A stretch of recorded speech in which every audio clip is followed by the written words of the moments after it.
What is the rationals of investment, हमें क्या क्या चीजें देखनी है, हमें क्या क्या पैरामीटर्स देखने पढ़ना ही चाहता सर। वो कोई नहीं पढ़ना चाहता। टेन्योर वाली चीज जो मैंने आपको बताई, ये चीज बहुत जरूरी है देखने के लिए कि हम कितने समय के लिए पैसा लगा रहे हैं, और उस समय में अगर कोई चीज एग्जीक्यूट नहीं हो रही, अब उसमें ना स्टॉप लॉस हुआ ना टारगेट हुआ, तो एटलीस्ट हमें कहीं ना कहीं तो बुक करना ही पड़ेगा ना। जैसे कि जितना इंपॉर्टेंट स्टॉप लॉस और टारगेट है, उतना ही इंपॉर्टेंट टाइम भी है।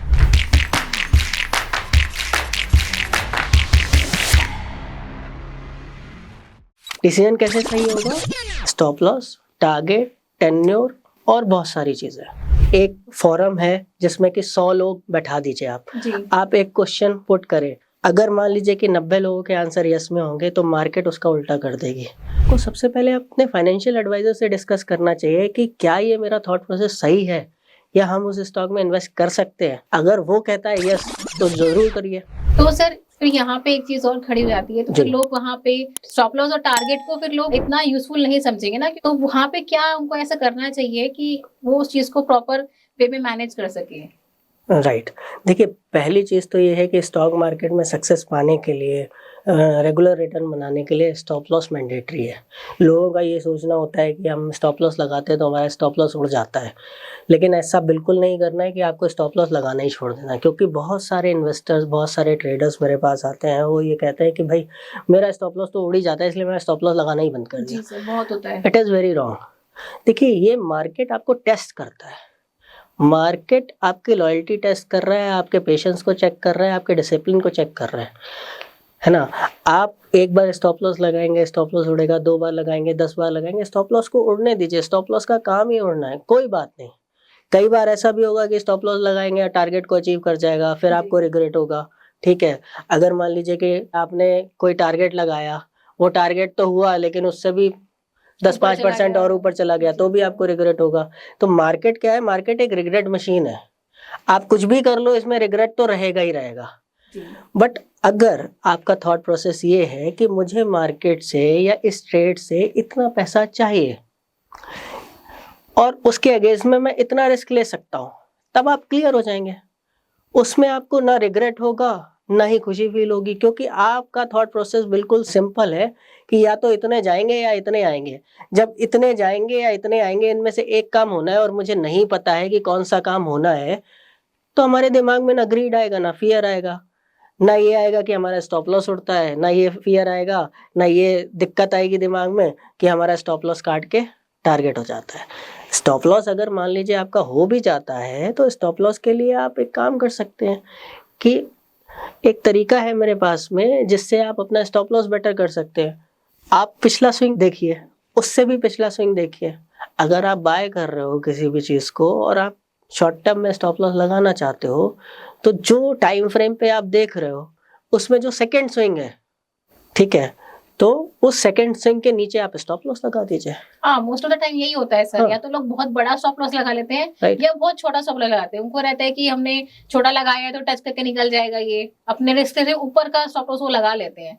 तो एक बेटर वे होना चाहिए, अगर वो लग भी रहा है तो भी कोई बात नहीं। तो इसका सिंपल सा तरीका मैंने आपको बताया। आप 5 मिनट पे ट्रेड करते हैं, 15 मिनट पे ट्रेड करते हैं, आधे घंटे में ट्रेड करते हैं, 1 घंटे में ट्रेड करते हैं, किसी भी चार्ट पैटर्न को देख के आप ट्रेड करते हैं, तो सबसे बढ़िया ऑप्शन, सबसे बढ़िया तरीका यही है स्टॉप लॉस लगाने का, कि आप 2 स्विंग्स पकड़िए लास्ट के, जो बॉटम्स बने थे। अब एक स्विंग में, लास्ट के स्विंग में 100 रुपए का बॉटम बना था, एक स्विंग में 98 रुपए का बॉटम बना था, और आप 102, 103, 104 कहीं पे भी आप बाई कर रहे हो, तो जो 98 का बॉटम बना है, जो सेकंड लास्ट बॉटम था, वहाँ पे आप स्टॉप लॉस लगा दीजिए। सिंपल है। और वो ट्रेड भी तभी लीजिए कि अगर आपका रिस्क रिवॉर्ड मैनेज हो रहा हो। आप पता चला कि आप 20 रुपए का स्टॉप लॉस लगा रहे हो और 10 रुपए का प्रॉफिट देख रहे हो, तो वो ट्रेड ही अवॉइड करो ना। क्या जरूरत है उस ट्रेड के लेने की? उसके अलावा और देखो कहीं से नए ट्रेड निकलेंगे। तो स्टॉप लॉस को लगाने का टेक्निक आप समझिए। स्टॉप लॉस हिट होंगे, उस टेक्निक के बाद भी हिट होंगे, लेकिन उस चीज से घबराना नहीं है। क्योंकि अगर आपने किसी भी स्टॉक में या किसी भी ट्रेड में स्टॉप लॉस नहीं लगाया, और मान लीजिए कि आपने कोई भी एक्स अमाउंट का ट्रेड लिया, उसी में आपका 50-60% का कैपिटल वाइप आउट हो गया, तो आप कैसे काम करोगे? 2-4% का स्टॉप लॉस, 5% का स्टॉप लॉस इसलिए जरूरी होता है कि भाई हमें अपनी कैपिटल को प्रोटेक्ट करना है। मार्केट कमाने से में, पहले बचाना जरूरी राइट, है। मार्केट में सबसे बड़ा पैसा कमाने का तरीका यही है कि हम अपने कैपिटल को प्रोटेक्ट करना सीख लें, तो हम हमारा पैसा तो ऑटोमेटिक बढ़ा के दे देगी मार्केट हमें। जी। तो capital protection is more important rather than capital appreciation. तो यानी कि अगर आपको लगता है कि आपका स्टॉप लॉस हिट हो रहा है और उसके बाद टारगेट हो रहा है, तो भी ऐसा नहीं कि आप स्टॉप लॉस को अवॉइड करें, आप अपना स्टॉप लॉस रखें और उसको सही टेक्निक से लगाएं और कभी ना कभी आपको एक प्रॉपर प्रॉफिट भी होगा। अच्छा सर, इसके अलावा एक इम्पॉर्टेंट चीज और लोगों के साथ होता है कि उनको लगता है कि हमने जो पोर्टफोलियो में बाय किया है वही स्टॉक्स नहीं चल रहे हैं, भले ही निफ्टी कहीं जा रही है या मार्केट कहीं भी कितने हाई लगा रही है, लेकिन वो स्टॉक्स नहीं चल रहे हैं। तो वहां पे क्या गलती है, लोग अपने इन्वेस्टमेंट में क्या गलत कर रहे हैं जो इस चीज को फेस कर रहे हैं? ओके, तो क्या सबसे पहले आपको अपने आप से एक क्वेश्चन करना है, are you a market professional? If you are investing somewhere, तो क्या आप मार्केट प्रोफेशनल हैं जो अपने दिमाग से आप काम कर रहे हैं? और अगर आप हैं तो आप कब से हैं, कितने टेन्योर से, आपने कितने साल का मार्केट देख रखा है, क्या देख रखा है मार्केट में जो आप आज इन्वेस्ट करने के लिए आ रहे हैं मार्केट में? ठीक है, तो जब आप अपने आप को एनालाइज करेंगे तो आपको बहुत सारे आंसर्स मिलेंगे कि हमें किस तरीके से इन्वेस्टमेंट करना चाहिए। क्या हमने उसके बारे में कुछ पढ़ा है कि what is the rationals of investment, हमें क्या क्या चीजें देखनी है, हमें क्या क्या पैरामीटर्स वो तो कोई देखने पढ़ना हैं? ही नहीं चाहता सर। वो कोई नहीं पढ़ना चाहता। अब प्रॉब्लम यही है कि हम कोई भी जॉब, कोई भी बिजनेस करेंगे तो उसके लिए हम 3-4 साल खूब स्टडी करेंगे, उसके बाद में we start doing that business. जी बिल्कुल, कुछ भी बनना हो सर, डॉक्टर बने, Exactly. इंजीनियर बने, कोई भी प्रोफेशनल लेते हैं तो पढ़ते ही हैं, लेकिन पढ़ते ट्रेडिंग में लोगों को फर्स्ट डे से ही पैसा चाहिए। फर्स्ट डे से पैसा भी चाहिए और नॉलेज भी नहीं चाहिए। हाँ बिल्कुल तो sir. Without having any knowledge how can you earn money? Simple सी बात है कि कोई भी आप बिजनेस करोगे तो आपको नॉलेज का रिक्वायरमेंट लगेगा। अब नॉलेज कैसे, कि आपको स्टॉक एनालिसिस आता हो, एक सिंपल चीज तो आती हो कि भाई अगर आप ये देख लो कि उसका केवल प्रॉफिट हर साल बढ़ रहा है कि नहीं बढ़ रहा है, जी। उससे भी बहुत कुछ निकल आता है। आप ये देख लो कि भाई उसके पास में ऑर्डर्स है भी नहीं है, जो उसका प्रोडक्ट है, किसी भी कंपनी में आप इन्वेस्ट कर रहे हो, उसका प्रोडक्ट मार्केट में इन है या नहीं है, उसका फैशन भी है या नहीं है, लोग उसे खरीदना चाहते हैं कि नहीं खरीदना चाहते हैं। और सबसे बड़ी गलती लोग ये करते हैं कि अगर किसी एक्स ने उसमें कमाया है तो हम भी उसमें कमा लेंगे। तो Exactly. उनका क्या व्यू था, उन्होंने किस पर्पज से लिया, वो कोई नहीं देखता है। तो एग्जैक्टली, जो उसने फ्रेंड ने कमाया या पड़ोसी ने कमाया तो हम ले लेते हैं, मोस्ट ऑफ द लोग इसमें फंस जाते हैं। हाँ, ऐसे बहुत सारे स्टॉक्स हैं जहाँ पे कई लोग कई सालों से फंसे हुए हैं और केवल इसी वजह से फंसे हुए हैं कि मेरे पड़ोसी ने ले लिया, मेरे जी। कलीग ने ले लिया, मेरे फ्रेंड ने ले लिया, मेरे इसने ले लिया, मेरे उसने ले लिया, रिश्तेदारों ने ले लिया, इसलिए मैंने भी रखा हुआ है। जी। अब वो मरेंगे तो मैं भी मरूंगा और वो जी, बिल्कुल खुश सही। होंगे तो मैं भी खुश होऊंगा। जी। That is not a perfect rational. इसमें आपको ये देखना है कि स्टॉक आप जब सिलेक्ट कर रहे हैं तो आपके अपने की पॉइंट्स होने चाहिए, जी। और वो कुछ भी हो सकते हैं। आज की डेट में स्टॉक सिलेक्शंस के लिए 200 से ज्यादा पैरामीटर्स में डिस्कस कर सकता हूँ, लेकिन जब मैं कोई स्टॉक सेलेक्ट करता हूँ तो व्हाट इज माय की, अब मैं 200 पैरामीटर्स एक स्टॉक में देखने जाऊंगा तो नहीं कहीं ना मिलेगा। कहीं वो स्टॉक मैं नहीं लूंगा, जी। क्योंकि कुछ ना कुछ तो कमी निकलेगी उस पैरामीटर से। लेकिन अगर मैंने 10 पैरामीटर्स भी रख लिए अपने पास में, उसके बेसिस पे मैं स्टॉक सिलेक्शन कर रहा हूँ, तो वहां पे मुझे पता चलेगा कि अगर 10 पैरामीटर्स पे वो खरा उतर रहा है, इसका मतलब ठीक है stock, we can go for it. और वहां पे हम एक डिसेंट अमाउंट लगा के with stop loss target set करके उस चीज को खरीदते हैं। मैं बार बार ये कहता हूँ कि टारगेट स्टॉप लॉस के साथ में टाइम भी बहुत इंपॉर्टेंट है। जैसे कि जितना इंपॉर्टेंट स्टॉप लॉस और टारगेट है, उतना ही इंपॉर्टेंट टाइम भी है ना?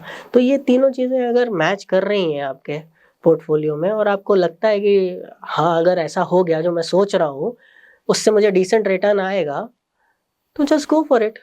मोस्ट ऑफ द लोगों को पता ही नहीं होता है कि उन्होंने वो स्टॉक क्यों खरीदा है। हाँ, उनके रैशनल्स यही होते हैं कि या तो उन्होंने स्टॉक को बढ़ता हुआ देखा होता है तो वो उसको खरीद लेते हैं, राइट, या फिर उनके कलीग ने या फ्रेंड ने उसको खरीदा होता है, प्रॉफिट अर्न किया होता है तो वो उसको खरीद लेते हैं। लेकिन अगर उनसे एक पूरा फंडामेंटल टेक्निकल आंसर पूछा जाए तो उन्हें नहीं पता होता। राइट, तो यही शायद रीजन है कि उनका पोर्टफोलियो स्टक रहता है, राइट। और चाहे भले ही मार्केट बढ़ रही है लेकिन उनका पोर्टफोलियो लॉस में ही रहता है।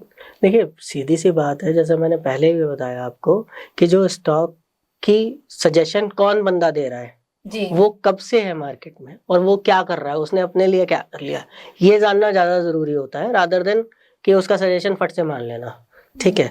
दूसरी चीज, जैसे मैंने आपको टेन्योर वाली बात बताई, तो टेन्योर बहुत इम्पोर्टेंट की है इसलिए भी कि मान लीजिए कि आपका कोई स्टॉक है वो आप लेके फंसे हुए हो, जैसे कि मैं आपको आईटीसी का उदाहरण देना चाहूँगा कि आईटीसी 2016 से लेके 2023 तक वो स्टक ही रहा, जी उसमें रिटर्न्स जनरेट नहीं हुए। तो क्या ये सही था कि 300 रुपए पे हमने अगर आईटीसी 2016 में खरीदा है तो उसको होल्ड करके बैठे रहना? अगर हमने वहां पे टेन्योर डिसाइड नहीं किया होता, although ITC is a good stock, fundamentals और सारी चीजें बहुत अच्छी है उसकी, बट अगर हमने टेन्योर डिसाइड नहीं किया होता तो हमारा 2016 का पैसा 2023 में भी उतना ही होता। जी मतलब 7 साल तो हमें कोई प्रॉफिटेबिलिटी नहीं है, उससे ज्यादा तो हम एफडी में लगा के पैसा कमा लेते हैं, डबल हो जाता अब तक। राइट? तो ये चीज टेन्योर वाली चीज जो मैंने आपको बताई, ये चीज बहुत जरूरी है देखने के लिए कि हम कितने समय के लिए पैसा लगा रहे हैं, और उस समय में अगर कोई चीज एग्जीक्यूट नहीं हो रही, अब उसमें ना स्टॉप लॉस हुआ ना टारगेट हुआ, तो एटलीस्ट हमें कहीं ना कहीं तो बुक करना ही पड़ेगा ना। मतलब हमें टाइम का भी यूज करना है ताकि Exactly. अपनी कैपिटल से हम जो हमें जनरेशन करना है, टर्नओवर लेना है, वो हम ले सके। हाँ। सिर्फ अटके रहना और स्टॉक को लेके बैठे रहना भी सही नहीं है। हम्म, तो जैसे कि सर ने बताया कि आपका स्टॉक सिलेक्शन आपको कौन दे रहा है, ये ज्यादा इंपॉर्टेंट है। अपने फ्रेंड या कुलीग के कहने पे उनको भी उतना एक्सपीरियंस या नॉलेज नहीं है, तो इसके लिए सबसे जरूरी है कि आप अपने फाइनेंशियल एडवाइजर से जरूर आप एडवाइस लें कि आपको कौन सा स्टॉक लेना चाहिए और उस स्टॉक में भी कब तक रहना है और कब निकलना है, ये भी आप पहले ही डिसाइड करें। इसके अलावा सर, लोगों की एक बहुत बड़ी चीज रहती है कि जैसे ही पोर्टफोलियो में जो भी स्टॉक प्रॉफिट में आता है वो उसे फटाफट बुक करने के लिए भागते हैं, और जो लॉस में रहते हैं वो भले ही कितने लंबे समय से लॉस में हो, वो उनसे नहीं निकलना चाहते। अगर चाहे आगे वो कंपनी, अगर एडवाइजर भी सजेस्ट कर रहा है कि कंपनी डूबने वाली है या नहीं चलेगी, तो भी वो उसमें अटके रहते हैं। तो ये चीजें किस हद तक सही है?